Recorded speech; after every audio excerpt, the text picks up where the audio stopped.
Welcome to Whisky.com, where fine spirits meet. My name is Lüning, Horst Lüning. I'm the master taster of Whisky.com, and today we have the best whiskies of November 2016. Well, those best whiskies are not the really best whiskies. They are my best whiskies I had in November.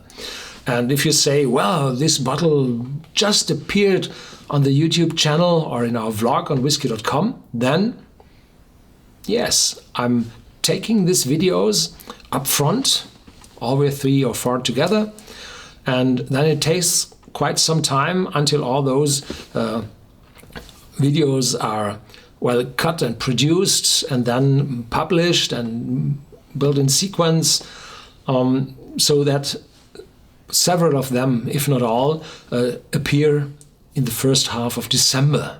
But I tasted them in November, and because I'm not able to plan the sequence in the future that exactly, no chance for that. I can't make that cut to that time when the whiskey bottles will be published.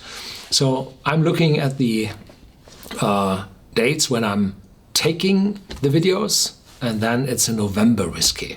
Today it's the last day in November, and these were tasted a few days, weeks before.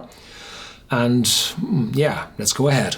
The first is the Edradour Ballechin, 8 years old. It's a mixture between peaty Ballechin and sherry cask matured Edradour.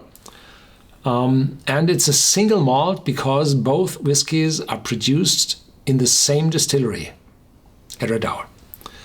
The Ballechin is the very peaty one with peat levels up to 50-55, and the Edradour is unpeated but most often matured in ex-sherry casks. And here one sherry cask, which contains typically 500-600 liters, is mixed up with 3 ex-bourbon casks from the Ballechin, which each contain 200 liters.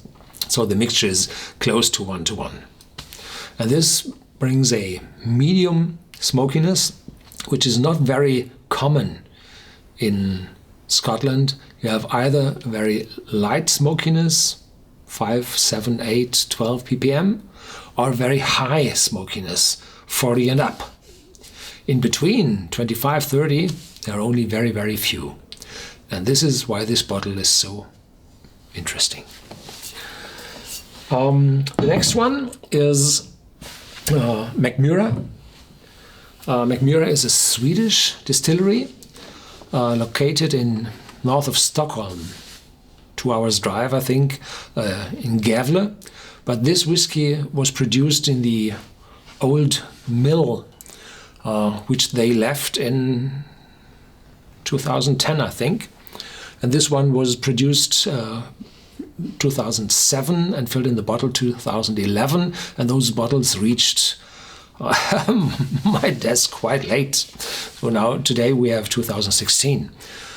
Yeah, it's 45.8, and the specialty in this one is also the cask maturation, because this is a mixture from whiskies matured in 30-liter casks, very, very small ones, and 200-liter casks. And these small whiskey casks mature a whiskey quite fast, because the relationship between the inner surface of the cask and the volume contained in the cask is quite high. So there's a lot of transfer of aroma compounds from the walls, from the staves, into the whiskey in those small casks. It's said whiskey matures in small casks faster than in bigger ones. And this is the specialty here. And there's a light smokiness in this whiskey. And well, there are several Mackmyras on the market today. I never had a bad one. So they are doing really a good job up there in Sweden. The last one is a Glenlivet. Today Glenlivet is the biggest malt selling whiskey distillery in the world. They overtook the predecessor, which is Glenlivet, And this is an independent bottle of Glenlivet and was matured in one first fill sherry cask. So it's a single cask. It's just 9 years old, and the balance between the distillery character and the sherry cask is wonderful.